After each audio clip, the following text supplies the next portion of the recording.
আসছিলাম মাঠ পরিদর্শন করার জন্য। মাঠে এই জমির ক্ষেত দিয়ে যাচ্ছি, আইল দিয়ে। এখন দেখছি যে আপনার এই সরিষার ক্ষেতে আপনার সরিষার থেকে এই ভাইতে শাক আপনার হাজার, হাজার গুণ বেশি। আসলে ছোটবেলার কথা মনে পড়ে গেল। ছোটবেলায় কিন্তু আমরা হয়তো আমার মা-বাবারা কিন্তু বলেনি শাক উঠানোর কথা। কিন্তু আমরা শখ করে কিন্তু এই মাঠে চলে আসছি। এই ভাইতির শাক উঠানোর জন্য। এই ভাইতির শাক উঠাইয়া বাসায় নিয়ে গেছি।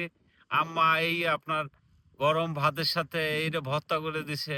সেটা খেয়েছি আমি।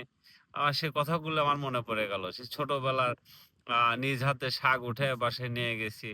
আর সেই স্বাদগুলা তো ভুলতে পারি না। এখনো মনে পড়ে সে স্বাদের কথা যে কতই না স্বাদ লাগছে। গরম ভাত, আ পাশে হলো ভাতের শাক ভর্তা।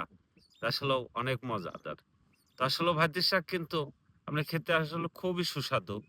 যেমন ভর্তা খাওয়া যায়, ভাজি খাওয়া যায়। আরো অন্যান্য অনেক আইটেম করে কিন্তু খাওয়া যায়।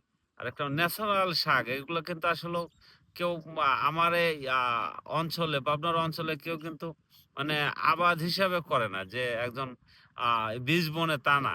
তাই কিন্তু এই প্রতি বছরে আপনার হলো এই ঠিক আপনার এই শীত মৌসুমে এই গমের ক্ষেতে, সরিষার ক্ষেতে, ভুট্টার ক্ষেতে এমনিতে এই শাকগুলো হয়।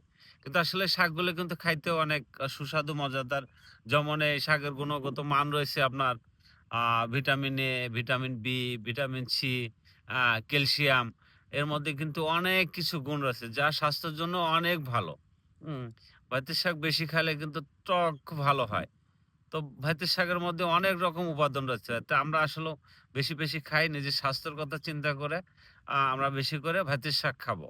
তো যদি ভিডিওটা ভালো লাগে অবশ্যই শেয়ার করে দিবেন, অপরকে দেখার সুযোগ করে আরেকটা কথা যে আসলে ছোটবেলায় আমার মতো আমার যেরকম মনে পড়ে গেছে, তো ছোটবেলা কারা, কারা এই ভাতের শাক উঠাইছেন অবশ্যই কমেন্টে বলে যাবেন।